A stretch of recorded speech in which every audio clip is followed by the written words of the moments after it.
ہماری حکومت کی کہ آج ایک آدمی اس ملک کے 20 کروڑ مسلمانوں کی آستھاؤں کو ٹھیس پہنچا رہا ہے، تکلیف پہنچا رہا ہے، دکھ پہنچا رہا ہے۔ کسی کو اس بات کا حق نہیں کہ فریڈم آف اسپیچ کے نام پر وہ کسی بھی مذہبی رہنما پر انگلی اٹھائے۔ میں اپنی حکومت سے، سینٹر اور تمام یو پی اور جو بھی اسٹیٹس کی حکومتیں ہیں، یعنی میری مراد یہ ہے کہ ہر حکومت سے میں یہ گزارش کرتا ہوں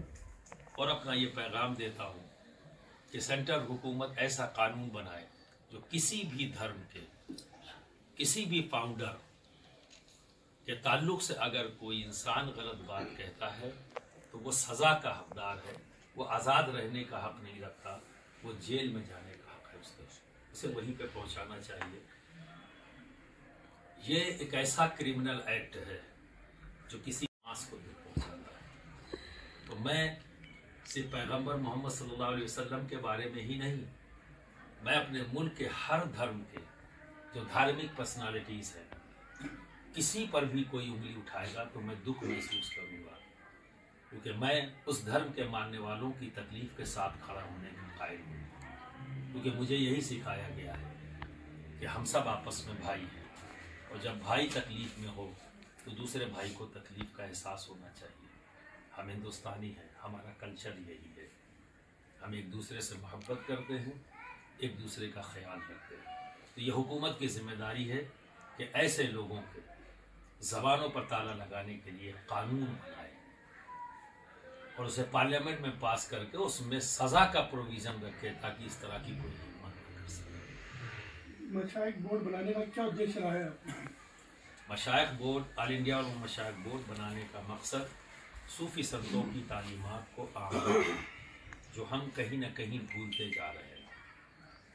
ہم صرف چوکھٹ چوم کر سمجھتے ہیں کہ ہم نے صوفیوں کے محبت کا اظہار کر دیا،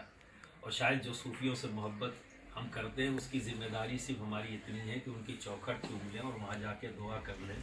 تو ہم نے شاید ان کا حق ادا کر دیا۔ یہ سچائی نہیں ہے۔ سچ یہ ہے کہ ان صوفیوں نے جو ہمیں تعلیم دی ہے، جس انداز میں انہوں نے اپنی زندگی گزاری ہے، جو محبت کا انہوں نے پیغام دیا، جو بھائی چارے کا سسٹم قائم کیا، جو گنگا جمنی تہذیب دی ہے، ہم اس کو اپنے آپ کو پابند کریں تو صحیح معنوں میں ہم نے ان کے لیے ہمارے من میں شردھا ہے، اور ہم شردھا کے پھول ان کے قدموں میں تبھی ہم صحیح طریقے سے ارپن کر پائیں گے جب ہم ان کی دی ہوئی شکچھا اور ان کی دی ہوئی دیکشا کے انوکول اپنی زندگی گزاریں۔ صوفی بورڈ کیا مانتا ہے کہ جیسے ابھی آپ نے شروع میں بھی کہا کہ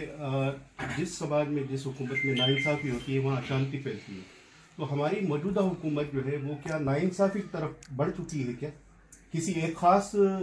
اس کو ہی جو ہے وہ سپورٹ کر رہی ہے؟ سمجھنے کی ضرورت ہے،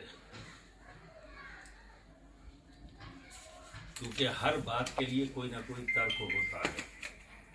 بیسک چیز یہ ہے کہ وہ ترک انصاف کی طرف گیا یا ناانصافی کی طرف گیا۔ جس ترک سے عوام کو نقصان پہنچنے لگے اور عوام تکلیف میں آ جائے تو وہ ترک ناانصافی کا ہوتا ہے، اور جس ترک سے عوام میں خوشحالی پھیل جائے اور عوام خوش ہو اور شانتی میں آ جائے تو وہ ترک انصاف قائم کرتا ہے۔